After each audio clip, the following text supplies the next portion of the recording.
ಸಾಧ್ಯತೆಗಳು ಕೂಡ ದಟ್ಟವಾಗ್ತಾ ಇದೆ. ಮುಂಬರುವ ದಿವಸದಲ್ಲಿ ಶಾಲೆಗಳು ಓಪನ್ ಆಗುತ್ತಾ ಇಲ್ವಾ ಅಂತ ಈ ಬಗ್ಗೆ ಈಗಾಗಲೇ ಚರ್ಚೆ ಶುರು ಮಾಡಿ ನಮ್ಮ ಜೊತೆ ನೇರ ಸಂಪರ್ಕದಲ್ಲಿ ಖಾಸಗಿ ಆಡಳಿತ ಒಕ್ಕೂಟದ ಕಾರ್ಯದರ್ಶಿ ಶಶಿಕುಮಾರ್ ನಮ್ಮ ಜೊತೆ ಲೈವ್ ಅಲ್ಲಿದ್ದಾರೆ. Welcome back sir. ಈ ಕ್ಷಣ ಮಗದಿಬ್ಬರು ಗೆಸ್ಟ್ಗಳು ಕೂಡ ಜಾಯಿನ್ ಆಗ್ತಿದ್ದಾರೆ. ಇದರ ಟಾಸ್ಕ್ ಫೋರ್ಸ್ನ ಸದಸ್ಯ ಆಗಿರುವಂತಹ ಸುಜಾತಾ ಮೇಡಮ್ ಜಾಯಿನ್ ಆಗ್ತಿದ್ದಾರೆ.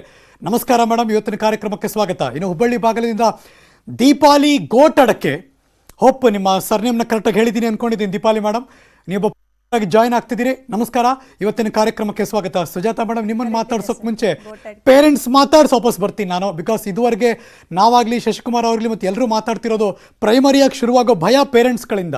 ದೀಪಾಲಿ ಮೇಡಮ್, ಶಾಲೆ ಏನಾದರೂ ಪ್ರಾರಂಭ ಆಗುವಂಥ ಚಾನ್ಸಸ್ಗಳು ಕಾಣಿಸ್ತಾ ಇದೆ ಅಥವಾ ಒಪ್ಪದೇನೂ ಇರ್ಬೋದು, ಬೇರೆ ವಿಚಾರ ಅದು. ನಿಮ್ಮ ಅನಿಸಿಕೆ ಏನು? ಓಪನ್ ಆಗಬೇಕು ಬೇಡವಾ ಈಗ?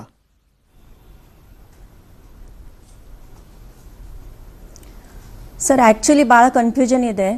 ಯಾಕೆಂದ್ರೆ ನಮಗೆ ಕರೆಕ್ಟ್ ಕೋವಿಡ್ ಬೆಳೀತಾ ಇದೆ ಏನು ಕಡಿಮೆ ಆಗ್ತಾ ಇದೆ ಅದೇ ಗೊತ್ತಾಗ್ತಾ ಇಲ್ಲ. ಅದರಲ್ಲಿ ಒಂದ್ ಕಡೆ ನಾವು ಮಕ್ಕಳಿಗೆ ನೋಡ್ತಾ ಇದ್ದೀವಿ, ಅವ್ರ ಕಂಪ್ಯೂಟರ್ ಅಲ್ಲಿ ಬರೀ ಮೊಬೈಲಲ್ಲಿ ಓದ್ತಾ ಇದ್ದಾರೆ. ಇಷ್ಟು mobile usage is also not good. ಯಾಕೆಂದ್ರೆ ಮೊಬೈಲಿಂದ ರೇಡಿಯೇಷನ್ಸ್, ಅದರಲ್ಲಿ ಕೆಲವು ರೂರಲ್ ಏರಿಯಾ ಮಕ್ಕಳಿಗೆ they don't have mobile, laptop ಇಲ್ಲ ಅವ್ರ ಕಡೆ. ಸೊ ಈ ಪರಿಸ್ಥಿತಿ ನೋಡಿದ್ರೆ ನಮಗೆ actually we are in confusing mind. ಆಮೇಲೆ education is a big business. ಈಗ ದೊಡ್ಡ ಬಿಸ್ನೆಸ್ ಇದೆ. ಸಣ್ಣ ಸಣ್ಣ AC ರೂಮ್ ಅಲ್ಲಿ ಎಲ್ಲ ಟ್ಯೂಷನ್ ಕ್ಲಾಸಸ್, ಕಾಲೇಜಸ್ ನಡೀತಾ ಇದಾವೆ. ಸೊ ಸಣ್ಣ ಏರ್ ಕಂಡೀಷನ್ ರೂಮ್ ಅಲ್ಲಿ ಕೊರೋನಾ ವೈರಸ್ ಜಾಸ್ತಿ ಆಕ್ಟಿವ್ ಆಗುತ್ತೆ. ಅಂತ ಟ್ಯೂಷನ್ಸ್ಗೆ ನಮಗೆ ಕಳಿಸ್ಲಿಕ್ಕೆ ವಿ ಆರ್ ನಾಟ್ ಇಂಟ್ರೆಸ್ಟೆಡ್. ಯಾಕೆಂದ್ರೆ definitely it will spread corona. ಆಮೇಲೆ ನಾವು ಹಳೆ ಕಾಲದಲ್ಲಿ ಹೆಂಗೆ ಸ್ಕೂಲ್ಸ್ ಇರ್ತಿತ್ತು, ಓಪನ್ ಏರ್ ಅಲ್ಲಿ ಗಿಡದ ಕೆಳಗೆ ಸೋಷಿಯಲ್ ಡಿಸ್ಟೆನ್ಸಿಂಗ್ ಮೇಂಟೈನ್, ಆ ತರ ಏನಾರು ಓಪನ್ ಏರ್ ಮತ್ತೆ ಎಲ್ಲ ಗೈಡ್ಲೈನ್ಸ್ ಫಾಲೋ ಆಗಂಗಿದ್ರೆ ಅಷ್ಟೇ ಮಕ್ಕಳಿಗೆ ಸ್ಕೂಲಿಗೆ ಕಳಿಸ್ಬೋದು ಅಂತ ನಂಗೆ ಅನ್ಸುತ್ತೆ. ಯಾಕೆಂದ್ರೆ ಕೋವಿಡ್ ದ ಮಾತ್ರ ಏನು ಕರೆಕ್ಟ್ ಗವರ್ಮೆಂಟ್ ಕಡೆಯಿಂದಾನೇ ಫಸ್ಟ್ ಕನ್ಫ್ಯೂಷನ್ ಇದೆ. ನೀವೇ ನೋಡಿ ಬೆಳೀತಾ ಇದೆ, ಸೆಕೆಂಡ್ ವೇವ್ ಬರ್ತಾ ಇದೆ. ನಿಮಗೆ ಕ್ಲಾರಿಫಿಕೇಶನ್ ಸಿಗ್ತಿಲ್ಲ, ಕನ್ಫ್ಯೂಷನ್ ಮೈಂಡಲ್ಲಿ ಇದ್ದೀರಿ ನೀವು ಕೂಡ. Let me talk to Sujata madam. ಹಾಗಿದ್ರೆ ವೆಲ್ಕಮ್ ಬ್ಯಾಕ್ ಮೇಡಮ್. ಅವಾಗ ನಿಮ್ಮ ಜೊತೆ ಅಂತೂ ಚರ್ಚೆ ಮಾಡ್ತಾನೆ ಇದ್ದೀವಿ ನಾವು. ಇದಂತೂ ದೊಡ್ಡ ಕ್ವಶನ್ ಮಾರ್ಕಾಗಿ ಉಳ್ಕೊಂಡ್ಬಿಟ್ಟಿದೆ. ಇವಾಗ ಒಂದು ನಿಮ್ಮ ಮನಸ್ಸಿನ ಪ್ರಕಾರ ಇವಾಗ ಒಂದು ಟೈಮ್ ಬಂತು ಹರೀಶ್, ಶುರು ಮಾಡ್ಬೋದು ಸರ್ಕಾರ ಅನ್ನುವ ಭರವಸೆ ಇದೆಯಾ ನಿಮಗೆ, ಅಥವಾ ಇಲ್ಲ this is not the right time ಅಂತ ಈಗಲೂ ಫೀಲ್ ಮಾಡ್ತೀರಾ?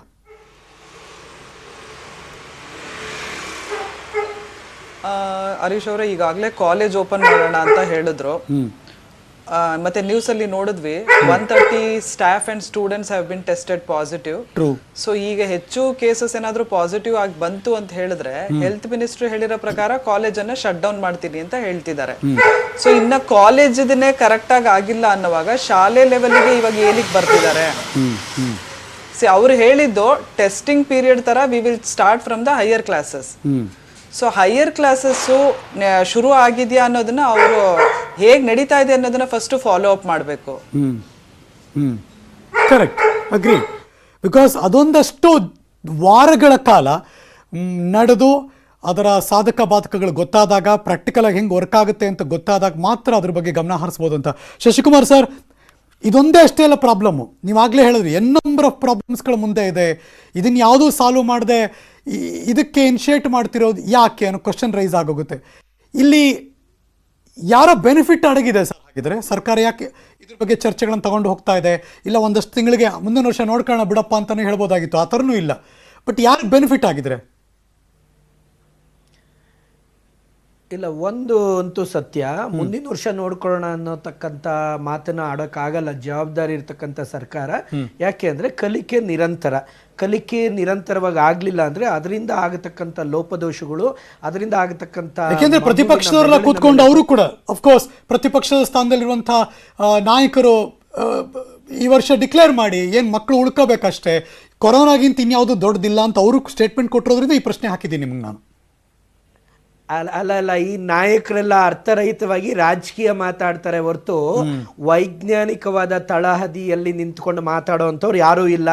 ಹರೀಶ್ ಅವರೇ, ನಾನೊಬ್ಬ ಶಿಕ್ಷಣ ಸಂಸ್ಥೆಯ ಮುಖ್ಯಸ್ಥನಾಗಿ ಮಾತಾಡ್ತಾ ಇಲ್ಲ, ಒಬ್ಬ ಸಂಶೋಧಕನಾಗಿ ಮಾತಾಡ್ತಾ ಇದ್ದೀನಿ. ಅದು ನಿಮಗೂ ಕೂಡ ಗೊತ್ತು. ಕಲಿಕೆ ನಿರಂತರ ಆಗಿರಬೇಕು, ಇಲ್ಲವಾದಲ್ಲಿ ಅದರಿಂದ ಆಗತಕ್ಕಂಥ ಘೋರ ಅನಾಹುತ ಯಾರೂ ಸರಿಪಡಿಸೋಕ್ಕಾಗಲ್ಲ. ಕುಮಾರಸ್ವಾಮಿ ಅವರು ಸರಿಪಡಿಸೋಕ್ಕಾಗಲ್ಲ, ಯಡಿಯೂರಪ್ಪ ಅವರು ಸರಿಪಡಿಸೋಕ್ಕಾಗಲ್ಲ. ನಮ್ಮ ಪ್ರಶ್ನೆ ಇಷ್ಟೇ, ಆ ಪಾಲಕ ಪೋಷಕರು ಹೇಳಿದ್ರು, ಖಂಡಿತವಾಗ್ಲೂ ಅವರು ಕೂಡ ಅರ್ಥ ಮಾಡ್ಕೊಬೇಕು. ಇಲ್ಲಿ ಶಾಲೆ ಅಂದಾಗ ಕೇವಲ 9-10 ಬಗ್ಗೆ ಚಿಂತನೆ ನಡೀತಾ ಇದೆ. ಕೆಳಮಟ್ಟದಲ್ಲಿ ಮಾಡೋದಕ್ಕೆ ಕಷ್ಟ ಸಾಧ್ಯ.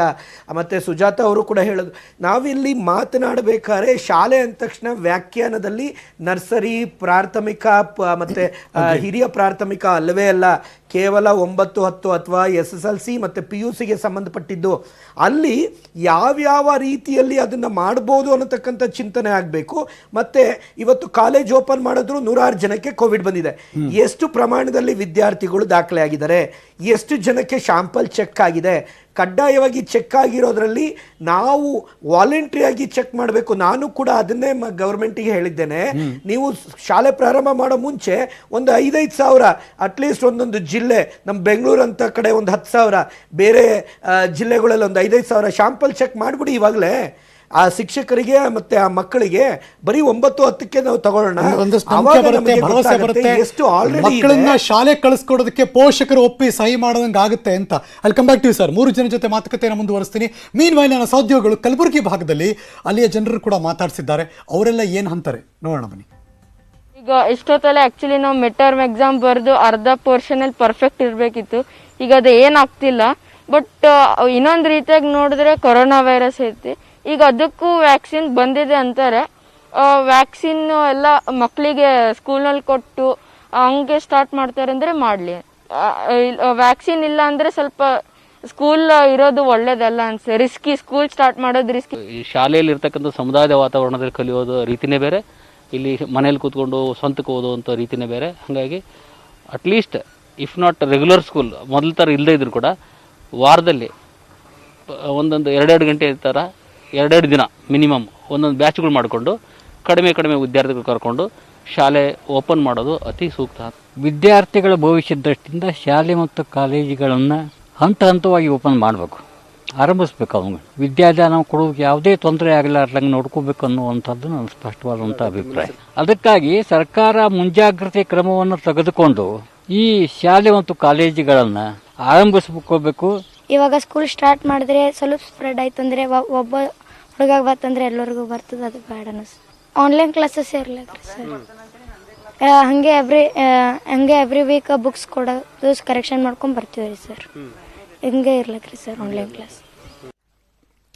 ಈ ಎಲ್ಲ ಬೆಳವಣಿಗೆಗಳ ಜೊತೆ ಡಾಕ್ಟರ್ ನಿರಂಜನ್ ಆರಾಧ್ಯ ಅವರು ಕೆಲವೇ ಕ್ಷಣದ ನಮ್ಮ ಜೊತೆ ಕೂಡ ಲೈವ್ ಜಾಯ್ನ್ ಆಗ್ತಾರೆ. ಬಹಳ ಕ್ರೂಷಿಯಲ್. ಶಿಕ್ಷಣ ತಜ್ಞರು ಅವ್ರು ಏನು ಹೇಳ್ತಾರೆ ಅಂತ ಕೇಳಿಸ್ಕೋಬೇಕು ಅನ್ನೋ ಕುತೂಹಲ ನನಗೂ ಕೂಡ ಇದೆ.